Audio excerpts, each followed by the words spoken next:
Hello, Cogitantes. Before we say a single word about philosophy or grief, look at him.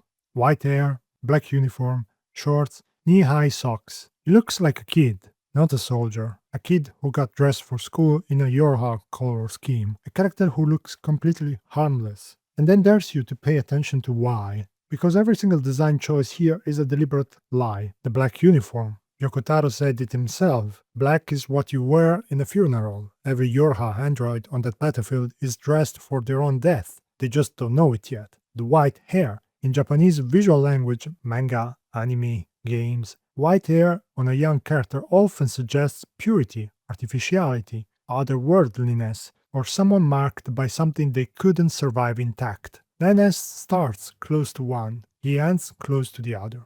That tension between what it looks like and what it becomes is exactly what we are unpacking today. Because everybody thinks that 9S is just a simp who went insane after his girlfriend died. The more charitable read is that he loved to be, he lost her, grief broke him, understandable, still tragic. But both readings missed the most important questions.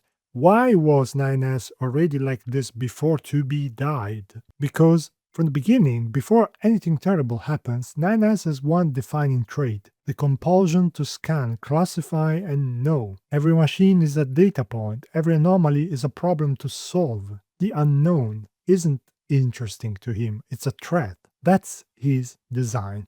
And a German sociologist named Hartmut Rosa wrote the exact manual for why. Hartmut Rosa is a professor who spent his career asking one specific question: why does modern life feel so exhausting even when everything is technically fine? His answer, in the uncontrollability of the word, is this: we have built an entire civilization around one goal: making the world controllable, map everything, measure everything, optimize everything, kill all surprises. And the problem is that this project, taken to its extreme, destroys the only thing that makes life actually meaningful. And he calls it resonance. Those moments when something genuinely moves you. A piece of music that hits out of nowhere. A conversation that goes somewhere unexpected.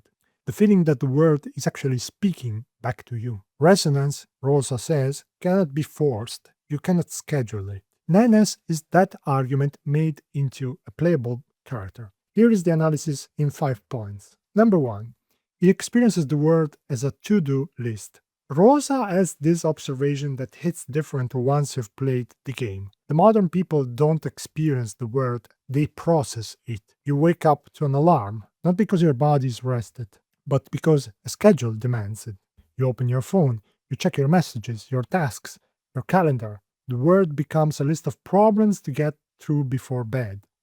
9S does this literally. Every machine life form, scan it. Every anomaly, classify it. Every locked system, hack into it. He's not just a scanner by model type, it's his entire relationship to reality. The page boy doesn't question, the page boy serves. Number 2. He gets total knowledge and it destroys him immediately. Rosa describes a cycle that appears again and again in modern life. First comes the feeling of omnipotence. I can access anything, I can control everything. Then comes the sudden collapse into powerlessness. The system fails, plan falls apart, there's nothing you can do. 9S gets exactly that moment when he hacks into the core of Yorha and sees the truth. The blindfold finally off, and it hollows him out immediately. Not because the truth is sad, though it is, but because the thing that defined him, the act of seeking, now has nowhere left to go. The scanner has nothing left to scan. Number 3. Pascal's village is everything 9S can't receive. Rosa says resonance requires that the other thing, a person, an animal, a piece of music, a place, has a voice of its own, something genuinely beyond your control. A robot isn't resonant. A real cat that scratches you, that's resonant because it has his own will. Pascal's machine village is the clearest example of this in NieR.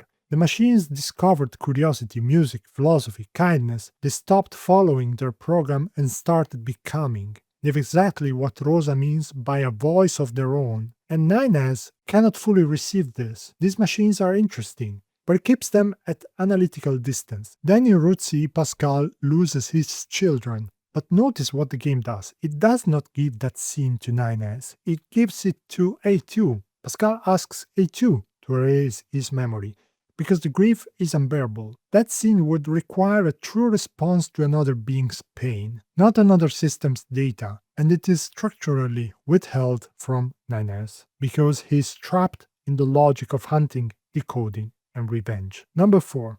The hacking mechanic is the critique, and it connects directly to a thesis on NieR by Dorota Walesa, which analyzes how the game uses dark play, making you complicit in the exact thing it's criticizing. When you play as 9S, hacking is fun. The twin-stick shooter minigame is fast, little dopamine hit every time you crack open an enemy's mind and overwrite their will with yours.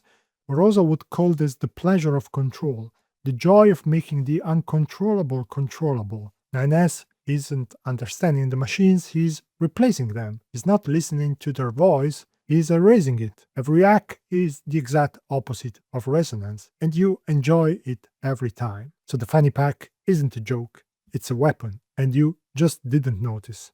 Number 5. The famous ending E. The pods do something irrational by Yorha standards. Instead of accepting disposal, they choose reconstructions. 9S tries to do the opposite. He tries to hack his way through grief. If he gets enough answers, kills enough machines, makes everything legible, maybe it stops hurting. Maybe it gets to be back. Maybe control can fill the hole where resonance used to be. It doesn't work. It never works. What Ending E asks of the pods of the player is to do something without knowing the outcome, to stop scanning, to open up to a result you cannot guarantee. That's what his design could never show you. It's the one thing he was never built to do, and the game gives it to the pods instead, characters we barely noticed. So here's where we step back from the game for a second, because everything 9S does, the compulsive need to know, the inability to sit with uncertainty, the world turned into a problem to solve, this is not science fiction. In 2023, about half of American adults reported loneliness in recent years. Young people aged 15 to 24 now spend almost 70% less in-person time with friends than their equivalents 20 years ago. And this is one of the most connected generations in human history. More group chats, more followers, more content than anyone who ever lived, and still isolation. Meanwhile, optimization culture tells us the solution is always more control. Track your sleep, track your steps, track your calories, track your focus, track your mood, track the tracking until your life becomes a dashboard. But research on sleep tracking has even coined a term for what happens when this turns against us: orthosomnia, the obsessive attempt to perfect sleep through data, which can make sleep itself more anxious, more fragile, more difficult. We are tracking our sleep to optimize our sleep, and sometimes it is ruining our sleep. And psychological research on intolerance of uncertainty shows the same loop. When people cannot tolerate not knowing, they often respond by searching harder for causes, explanations, culprits, patterns, anything that brings the situation under control. And when that control fails, anxiety arises, and then the search intensifies. Sounds like anyone you know? We built systems that promised to make life more available, more manageable, more hours, and the result is a generation that has never had more access to the world and has never felt more cut off from it. We are not the pods, we are not A2, we are 9S.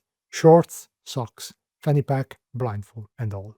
So, is 9S a simp who couldn't handle loss? No. He's a boy who was designed to look safe and built to be useful. He's a scanner who was never taught any other way to be in the world, built to make things visible, measurable, and controllable. And when the world refused to cooperate, he did the only thing he knew how to do. He pushed harder. But the moments that actually matter are the ones you cannot scan, which is where Rosa's argument and Yoko Taro's narrative logic meet. You can't hack your own way to meaning. At some point you have to stop. Let the world speak. Let yourself be changed by something you didn't plan for. I know that's terrifying. It means giving up control. But the alternative is root C. You know how that ends. Happy thinking.